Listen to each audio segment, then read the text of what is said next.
One of the engines in Alad's shed was called Alad Greedy. He was painted bright red with a loud mouth to match. He never seemed to take much notice of Edward, but everyone took notice of Alad Greedy.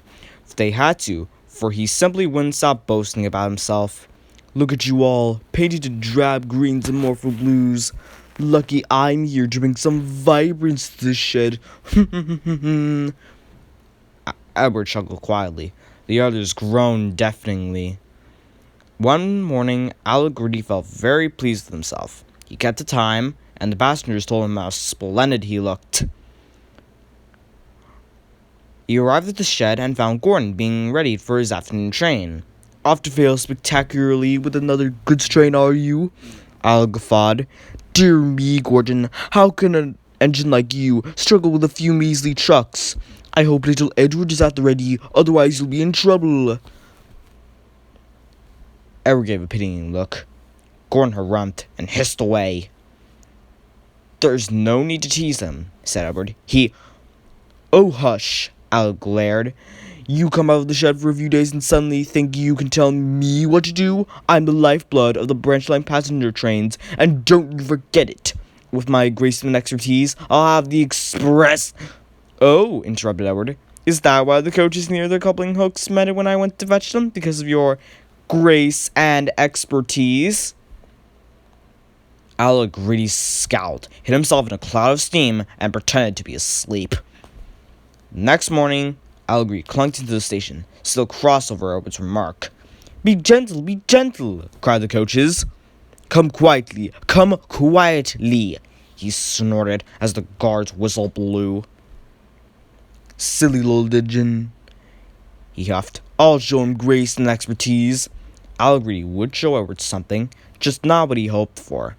Along the branch was the church with an orchard. The apple trees were looked after to ensure their branches didn't obstruct the line. That morning, some of the church boys climbed a tree close to the railway. They thought they'd steal some apples while the vicar was preparing his Sunday sermon. "Careful, John," said one. "That branch doesn't look very sturdy." "It's sturdy enough. Just you be ready to catch the apples." Soon Alad Greedy came snorting along. He was still thinking what he'd say to Edward when they next met. Come along," he puffed. The boys saw him approaching, startled. They scrambled frantically down the tree. The branch John stood on couldn't bear the weight any longer. As he jumped, it snapped, still clinging to the trunk, but dangling over the railway line. "Come along," snarled Alfred.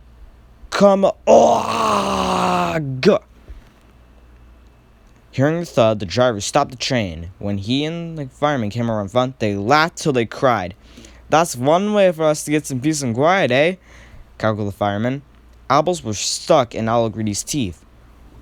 They and the branch muffled his cries of indignation. "Serves him right. All that boasting gave him a terrible headache," smirked the driver. All day, Alad Greedy traveled up and down the line, the apples in the branch staying firmly in place. The passengers didn't think him splendid now.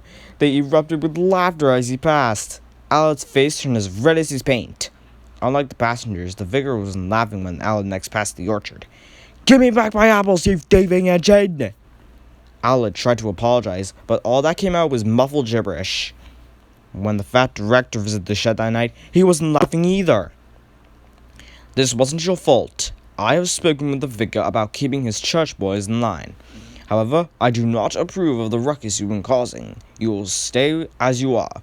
Perhaps a night of quiet reflection will set you straight." He spun on his heel and strode away. The other engine snickered. "I say, little Edward," winked Gordon, "how does the old saying go? An apple a day keeps the director away?" "It seems several bushels can keep him from Alfred," chuckled Edward. Alad Greedy had suddenly gained expertise about apples, but felt far from graceful.